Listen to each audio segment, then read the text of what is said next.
가기사는 증시 각도기. 네, 안녕하세요. 젊은 투자 증시 나침반 안지원입니다. 네, 안녕하십니까. 쉬운 투자 증시 각도기 곽상준입니다. 네. 나날이 6월달 시작을 멋지게 했습니다. 아, 그렇습니다. 네, 뭐 따뜻합니다. 전반적으로 고루고루 좋았던 장이었죠. 네, 변동폭이 뭐 시장으로 봤을 때는 엄청 크진 않지만 조금씩 계속 올라서 이미 3,200포인트가 이틀째 넘겼는데 넘긴지도 모를 정도로. 그렇지. 아주 조용히 천천히 가서 몰랐는데 많이 올라 있어요. 지수는. 주사도 이렇게 맞았으면 좋겠어요. 맞았는지 모르는 듯이 끝난 주사. 안 아팠으면 좋겠다. 예, 그렇지. 네. 그렇죠. 저도 오늘 그 얀센 백신 만 30세 이상 접종을 시작을 했잖아요. 네. 예약은 했거든요. 그리고 이미 16시간 만에 예약이 다 꽉 찼다고 하더라고요. 예. 근데 이제 아픈 게 좀 걱정입니다. 맞을 때 엄청 아프다고 하는데 괜찮겠죠? 네. 또 마초적인 발언인데 남자가 그 정도 아픈 거 가지고 그렇게 걱정하시면 되겠습니까? 그거 맞으면은 알아 누울 수도 있다고 하거든요. 아, 정말? 예. 그렇게 많이 아파? 그런가 봐요. 아침에 맞고서 그래도 많이 아프더라도 오후에는. 그러니까 평소에 건강해야 돼. 평소에 건강해야 웬만한 것도 다 이길 수 있고, 역시 평소에 건강하라면 허벅지가 받쳐줘야 된다. 기승전 허벅지네요. 허벅지. 네, 오늘 저희가 한 회사에 존경하는 그 선배님을 만났는데, 어떻게 건강 관리하십니까? 그랬더니 팔굽혀펴기를 또 꾸준히. 그분이 이제 상방 쪽으로다가 특화되셨더라고요. 네. 근데 뭐 연속으로 하면 5, 60개도 그냥 하신다는 거예요. 뭐 하여튼 뭐든지 그렇게 꾸준히 하는 게 맞는 것 같습니다. 네. 그 선배님과 각도기님을 합쳐서 반으로 딱 나눴으면은 딱 상체와 하체 운동에 딱 적절한 조화가 될 것 같습니다. 네. 저도 한번 상체 한번 벌크업 한번 해보도록 하겠습니다. 네. 옷 안 맞으면 어떡하지? 그 아저씨 있잖아요. 이번에 그 나온 우리 한국 아저씨. 그 어벤져스에 나오신 한국 아저씨 한 분이 계시잖아요. 유명한 배우 마동석. 그렇죠. 그분은 옷이 맞는 게 없는 것 같잖아. 그분하고 비교를 하시는 거예요? 불가능은 없는 거예요. 거의 BTS와 비교를 하는. 내 머리털도 나고 있는데 무슨 소리입니까? 머리털도 나는데 그럼 뭐 하다 보면 되겠지. 그 정도까지 할 의향은 없습니다만. 네, 오늘 시장 말씀드릴게요. 오늘 코스피는 0.56% 상승했고요. 코스닥은 0.3% 상승했습니다. 코스닥은 아직 1000포인트는 못 돌파한 모습입니다. 개인 투자자가 오늘 코스피에서는 6,100억 매도했고요. 코스닥에서는 1,000억 매수했습니다. 외국인은 코스피에서 370억 매도, 코스닥에서 180억 매도했고요. 기관은 코스피에서 6,500억 매수했고요. 오늘 기관의 매수장이었어요. 많이 있었습니다. 코스닥에서는 700억 매도를 했습니다. 어저께 저희가 퇴근하고 이 소식을 봤는데 중국에서 산화 제한 정책 풀렸죠? 한 가구당 이제 2명까지밖에 못 낳게 했는데 이제 3명으로 완화를 시켜줬습니다. 중국장에서는 얘기하기를 해도 안 낳을 거랍니다. 3명이고 4명이고 해도 이제 안 낳는데 중국도. 그렇죠. 한국도 마찬가지 않습니까? 아기를 몇 명 정도 아기 나중에요. 이렇게 자녀를 이렇게 자녀가 많으셨으면 좋겠어요. 적으셨으면 좋겠어요. 저는 좀 적었으면 좋겠어요. 그렇군요. 네. 많아봤자 한 2명 정도? 그렇군요. 네. 키우기 힘들긴 하죠. 그렇죠. 네, 그렇습니다. 근데 어저께 그래서 그 소식이 나오고 나서 시간의 장세를 봤는데 또 오르는 종목들이 좀 많이 있더라고요. 그러겠죠. 아무래도 기대감이 있으니까. 네, 그렇죠. 그 중에 올랐던 게 이제 일단 우리나라에 아직도 중국 기업이 상장이 되어 있는 게 있습니다. 헝션그룹이라고 있는데요. 여기에 상한가를 갖다가 풀어져서 21% 상승으로 마감했고요. 나머지는 전부 다 뭐 두 자릿수 상승세를 보이다가 결국 한 자릿수로 마무리를 했습니다. 뭐 토박스 코리아 5%, 손오공 3%, 아가방 컴퍼니 3%, 메일유업도 뭐 분유를 만들기 때문에 한 1.7%, 올해 홍콩에 있는 알리바바가 한 4%, 그리고 그 이외에 또 다른 종목들도 많이 상승한 것 같습니다. 네, 수십 년간 1잔여 정책을 고수를 하다가 2016년부터 2잔여 정책을 실시를 했다고 합니다. 그리고 이번에 다시 3잔여까지 허용을 하도록 할 계획이고요. 지금 중국 인구가 얼마인지 아시나요? 한 15억 좀 12억에서 15억 좀. 12억에서 15억은 너무 레인지가 큰가요? 맞춰보겠다는 열망에. 일단 맞긴 합니다. 14억 1,178만 명. 이게 이제 작년 11월 기준으로 중국 통계국이 발표한 인구라고 합니다. 지난 10년 동안 인구 증가율은 0.53%라고 하고요. 이제 중국도 뭐 고령화 문제가 좀 대두가 되는 것 같습니다. 고령화가 많다는 건 인구가 이제 안 는다는 거죠. 그렇죠. 네. 그리고 오늘 통신주가 좀 강세를 보였습니다. 네. 업종 상승률 2위를 기록을 했고요. 네네. SK텔레콤이 제일 많이 올라서 3.5%, 네. LG플러스가 2%, KT가 보합세 보였습니다. 네. 작년도 이후로 올해 들어와서 계속 현금성 주식이 잠시 3월달에 쉬더니만 꾸준히 그 이후로 올라가는 흐름들을 보여주고 있네요. 네, 저희 IPL 고객분들도 IP할 것 같습니다. SK텔레콤이 오늘 가장 높은 주가를 기록을 했는데 뭐 타이거 방송통신 ETF도 괜찮은 모습을 보이고 있고요. 네. 예, 5G 가입자 수 성장 속도는 조금 아직까지는 느리지만 그래도 2분기부터는 좀 기대할 만하다는 의견이 있습니다. 5G 가입자가 지금 1,500만 명을 돌파를 해서 전체의 21% 비중이라고 합니다. 네. LTE 가입자는 아직 5,092만 명 정도 이고요. 우리 인구가 얼마인데 그렇게 1,500만 원, 5천만 하면 6,500만인데? 근데 이제 한 명이 더 개통하고 뭐 이런 것도 있어요. 하기야 저도 두 회선을 쓰고 있으니. 태블릿도 있고 뭐. 그러면 세 회선을 쓰고 있으니. 네. 네, 그러네요. 그렇죠. 이해되는. 바로 네. 이해됐습니다. 네. 예. 예, LTE 가입자가 예전에 성장했던 속도에 비해서는 지금 5G 성장세는 조금 느린 편입니다. 그리고 통신사별 이제 5G 가입자 시장 점유율은 SK텔레콤이 47%로 1등이고요. KT가 30%, LG플러스는 23%. 지금 여기서 이제 보조금 경쟁 같은 게 좀 굉장히 마케팅 경쟁이 치열해서 서로 뺏고 뺏기는 경쟁이 많은데 최근에는 좀 그게 조용합니다. 그렇죠. 그러니까 조용하면 통신사들은 그냥 다 돈 버는 거야. 마케팅 그렇죠. 안 하는 만큼 다 돈이야. 마케팅 비용으로 막 엄청 많이 돈을 쓰니까요. 네. 예, 요즘은 좀 경쟁이 많이 덜해진 것 같습니다. 옛날만큼 진짜 선전 안 해요. 옛날에 진짜 선전의 대부분은 통신사 선전이 아니었나 도배를 했었는데 네. 요즘 도배 안 하죠. 네. 그러네요. 생각해보니까 별로 통신사 광고를 못 보는 것 같아요. 증시각도기 TV에 광고가 안 들어오는군요. 통신사 광고가. 도배를 안 하고 있어요. 저희한테 이렇게 하면 굉장히 좋을 텐데. 그러게요. 네. 기다릴게요. 네. SK텔레콤, KT, U+. 네. 네. 그리고 이제 농담입니다. 내일부터는 아이패드 프로 5, 프로 5세대가 판매 시작을 한다고 합니다. 근데 이제 애플의 태블릿 중에서 최초로 5G를 시작을 한다고 하고요. 애플의 자체 개발 프로세서인 M1 칩이 적용이 될 예정입니다. 네. 네. 그리고 이제 하나금투 의견으로 보면요, 그 5G 적용 모델이 늘어나면서 EQ부터는 이 ARPU가 증가할 것이라고 합니다. ARPU는 ARPU인데요. Average Revenue AR per User라고 해서 1인당 매출액, 그러니까 1인당 통신비를 얼마나 지출하는지. 인당 평균 이게 사실 통신사 분석의 핵심인데. 그렇지. 2분기부터는 많이 늘어날 거라고. 인당 얼마 돈 쓰느냐. 그렇죠. 예. 네, 아무래도 4G 쓰는 것보다는 5G가 요금이 좀 많이 높잖아요. 조금 더 높죠. 예, 네. 좀 체감 속도는 그렇게 5G가 4G보다 빠르진 않지만 그에 비해서 이제 요금은 좀 많이 높아서 이게 좀 불만의 원인이기도 한데 네. 통신사 입장에서는 오히려 이게 또 이익으로 기여를 하겠죠. 우리가 이거저거 다 써봤습니다만 속도는 와이파이가 제일 빨라. 와이파이가 제일 빨라. 네, 진짜. 그렇죠. 네. 네, 그리고 이제 포스코와 현대제철이 현대기아차의 차량용 강판 가격을 4년 만에 인상을 했다고 하는데요. 톤당 5만 원 수준으로 인상을 했습니다. 네. 네, 2017년 이후에 첫 인상이라고 합니다. 그 2018년 말에 그 철광석 가격을 보면은 61불이었거든요, 톤당. 근데 2020년 말에는 101불까지 올라왔고요. 1분기 말 보면은 3개월 만에 158불까지 올라왔습니다. 굉장히 급등해서 이거를 이제 판가에 반영을 하겠다는 거죠.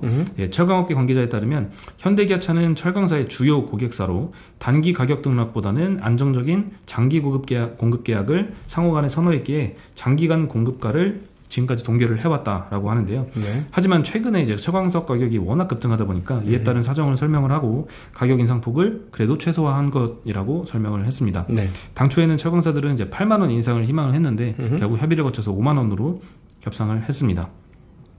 그 완성차 업계에서도 그 사실 요 원자재 가격 인상이잖아요. 네. 차 입장에서도 요거를 이제 판가로 이전을 시켜야 되는데 사실 굉장히 소비자 저항이 세서 그게 쉽지가 않다고 해서 그래서 이제 현대기아차 같은 경우에는 신차 위주로 그거를 인상을 할 거라는 의견이 많습니다. 네네. 지금 네. 또 앨런 머스크 테슬라도 가격이 계속 오르고 있어요. 그렇죠. 테슬라도 가격 인상을 어저께 네. 또 트위터로 공개를 했습니다. 네. 네, 인상하겠다고 밝혔죠. 테슬라 가격 변동은 정말 자주 있어요. 너무너무 자주 있어요. 최근 몇 개월 동안 5번 올렸다고 합니다. 네, 너무너무 자주 있어가지고 저기 동네 순댓집처럼 양이 계속 달라지는 느낌? 가격이 계속 변해. 네. 그렇죠. 위로로 올라갔다 내려갔다 해요. 올라가기도 하고 내려가기도 하고. 지금은 근데 이제 공급 부족이 나오니까 올라가는 거고요. 그러네요. 그리고 이제 분석을 해보면 네.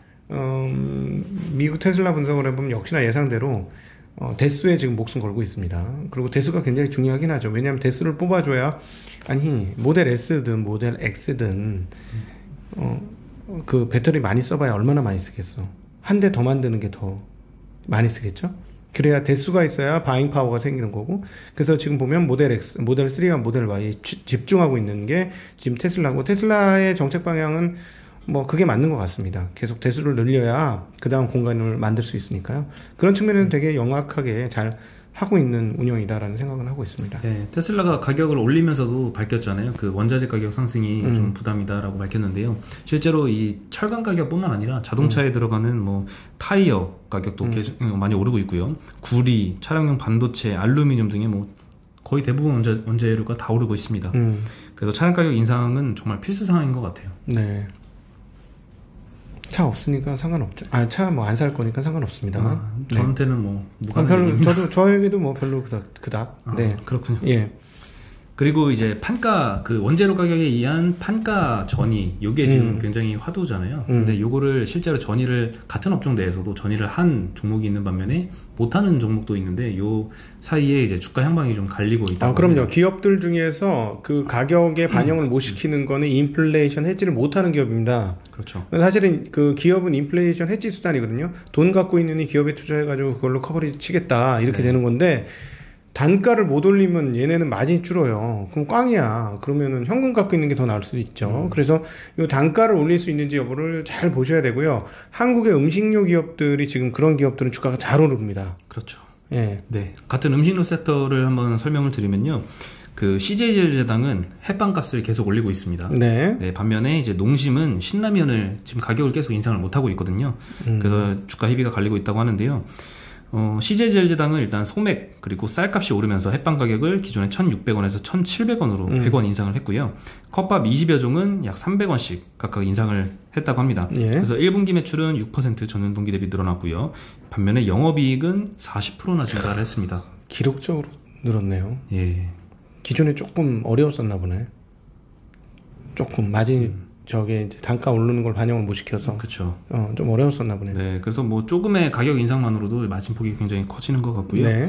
1분기 매출 원가율은 전년 동기가 79.4%였는데 77.4%로 조금 하락을 했습니다. 반면에 이제 라면의 원재료인 소맥의 가격 상승을 판가에 전이를 하지 못하는 이 농심 같은 경우에는 2016년 이후로 한 번도 라면 가격을 인상하지 못했다고 합니다. 정말 안타깝고 불쌍한 경우이긴 해. 왜냐하면 라면이 약간 서민 음식이다 보니 가격으로 막 난리가 나잖아요. 그렇죠. 그리고 물가도 바로 오니까 압박도 있고 여러 군데서. 네. 그렇죠. 그리고 라면 같은 경우에는 이 경쟁 제품이 한두 개가 아니잖아요. 너무 많지. 너무 많죠. 너무 많아. 편의점만 가보더라도 신제품이 뭐 며칠에 한 번씩 나올 것 같은 그런 느낌인데 1분기에 이제 원재료 가격이 많이 올랐는데 이렇게 판가 전이를 못하니까 결국 재무제표로 나타나는 것 같습니다. 평생 제일 많이 먹은 라면이 뭐예요? 저는 신라면입니다. 신라면이세요? 네. 저는 한번 물어보세요. 뭔가요? 저는 삼양 파트너예요. 파트너는 뭐예요? 파트너라는 라면이 있었습니다. 군대에 가면은 주는 라면이 있었거든요. 지금은 없나요? 일종의 야채 라면이에요. 야채 라면. 우리 공군은 얼마나 보급이 좋았냐면 1인당 라면 한 박스씩 나왔어, 한 달에. 한 달에요? 네.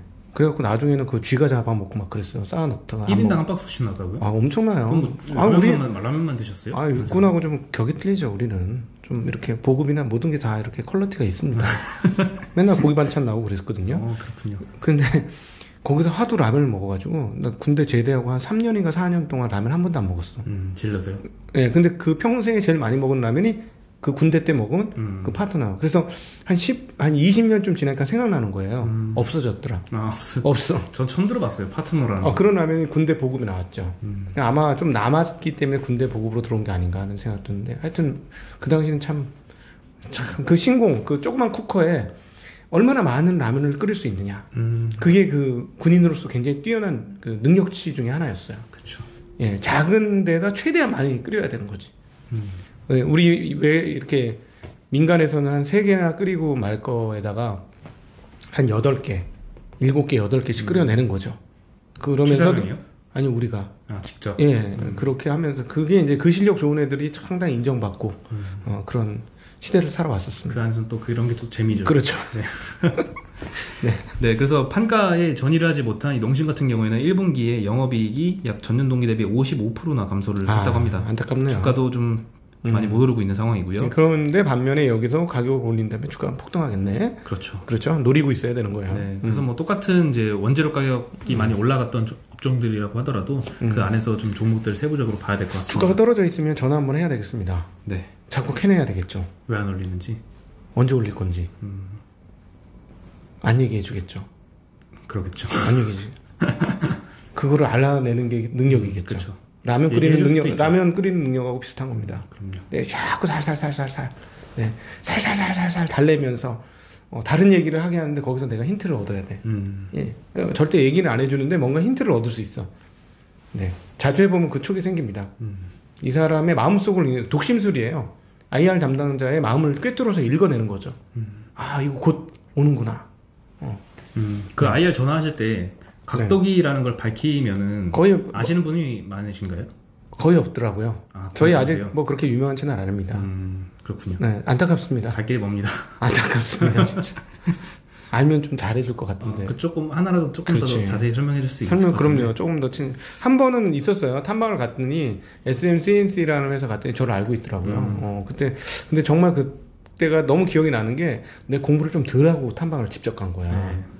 근데 나를 너무 반가워하면서 몇 명이 더 나왔어, IR로. 근데 내가 회사 분석을 제대로 안 해서 뚠단지 같은 질문을 했던 거죠. 네. 그때 등골에서 땀이 나더라, 쪽팔려가지고. 너무 쪽팔려가지고, 참, 이름에 먹칠을 했구나, 막 이러면서.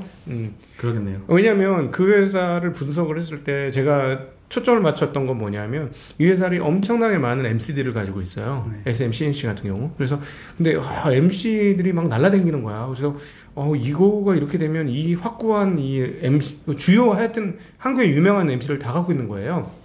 이게 엄청나겠구나 하고 갔더니 그 회사 주력이 광고 산업이었어.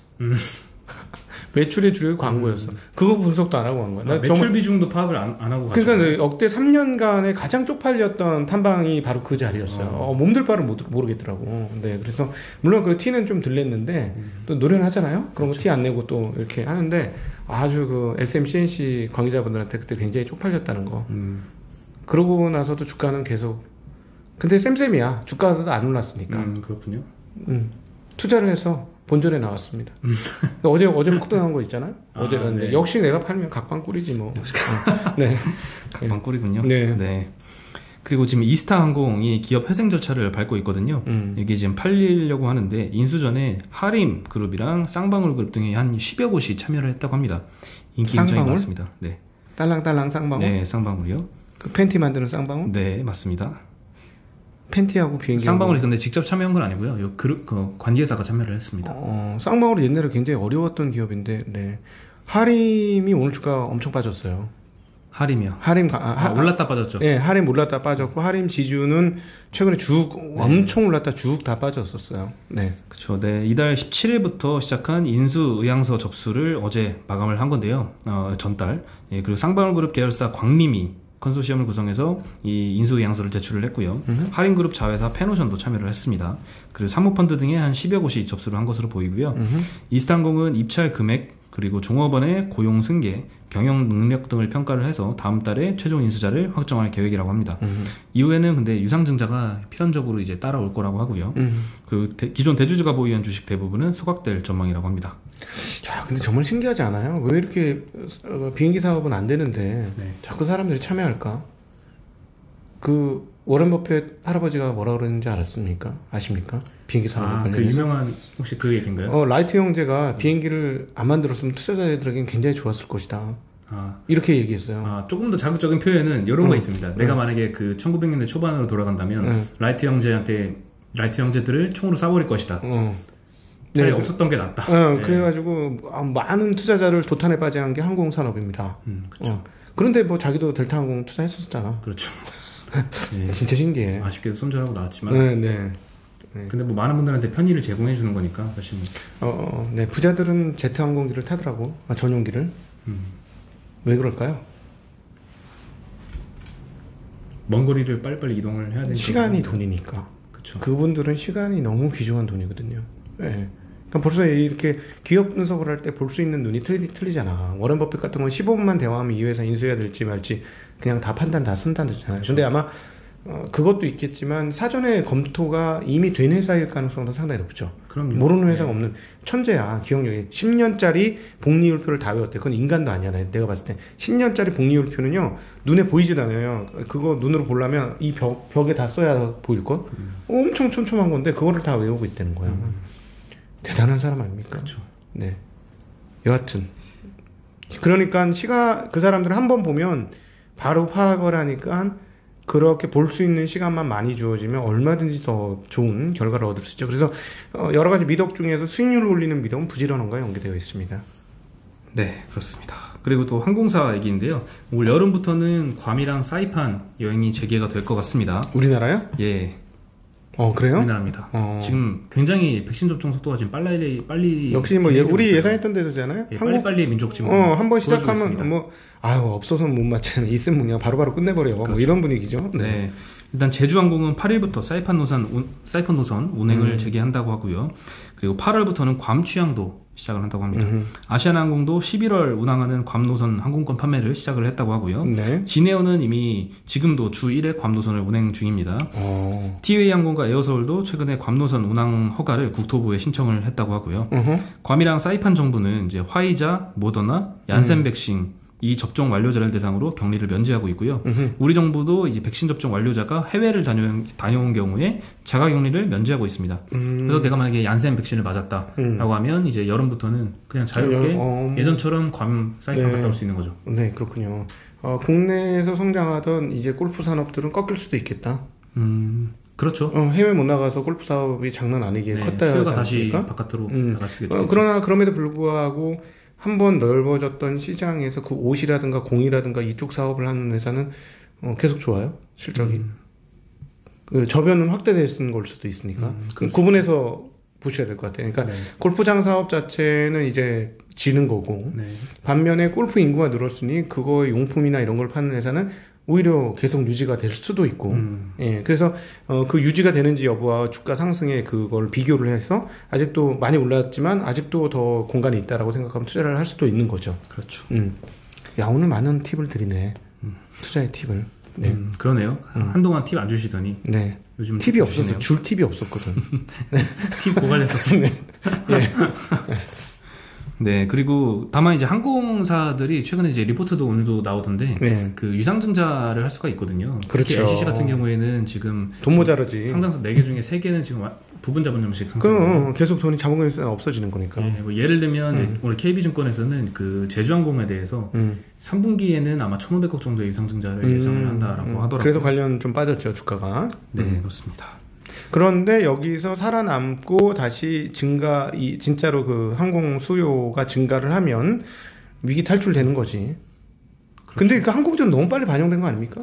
여행주는 더 말할 것도 없고. 항공사요? 네. 그렇죠. 빨리 반영이 된 경향이 굉장히 너무 빨리 반영됐어. 여행주는 미쳤고 아예 이해가 안 되는 거고.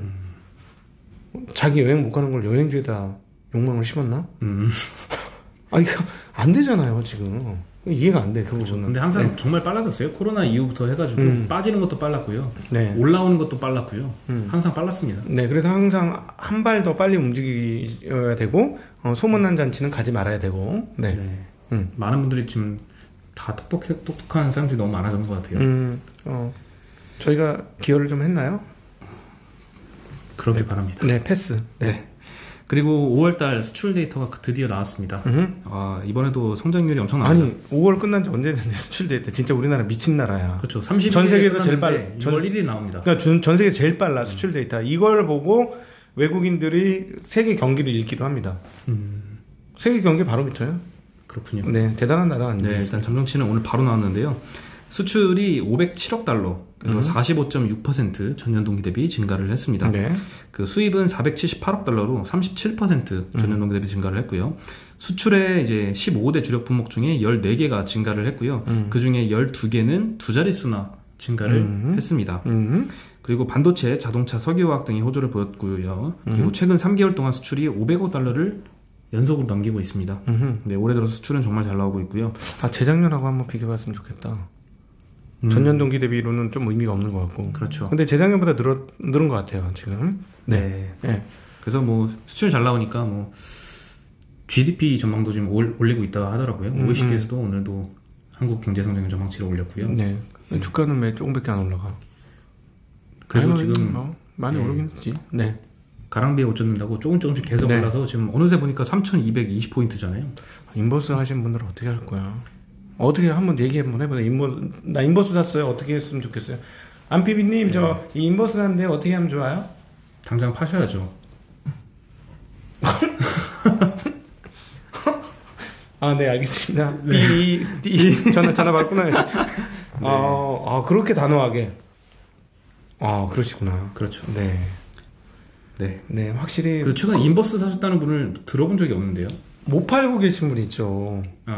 사놓고. 인버스, 곧버스, 그 옛날에 제일 많이 샀잖아. 그 팔았다는 거에 데이터, 요즘 뉴스 나오는 거 없잖아요. 저는 그럼 되물어보고 싶어요. 인버스를 산다는 거는 뭐 다시 떨어진다는 건데 떨어질 거라고 보는 이유가 뭔지. 많이 올랐으니까요.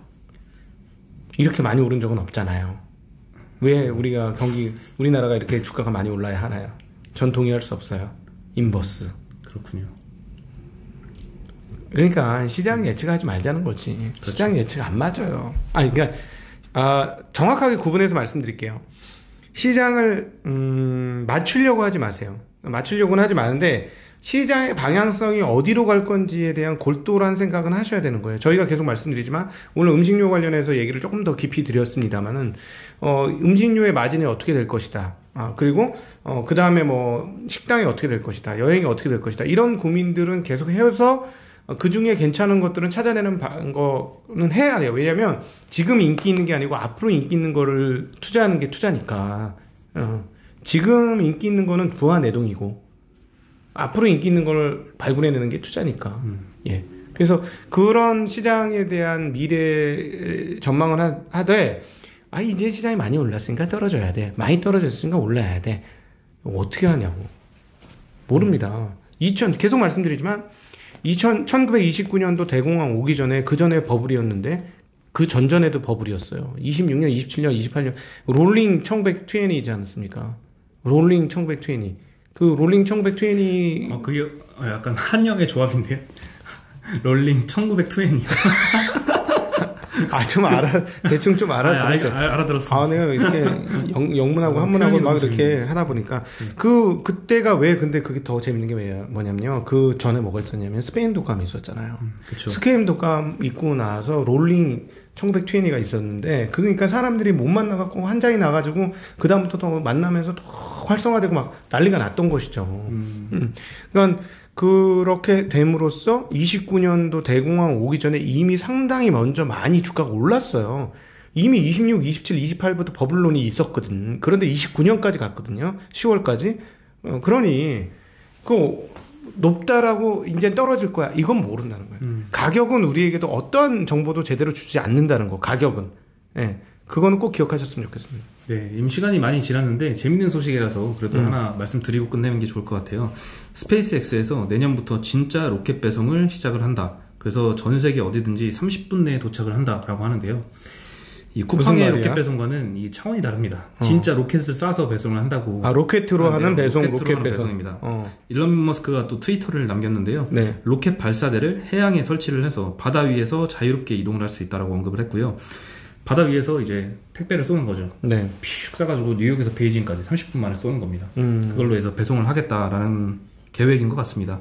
뭐 당첨될 내용은 아니겠지만 그래도 꿈은 어떻게 정말 이 형의 상상력에 대해서는 인정하기로 했어.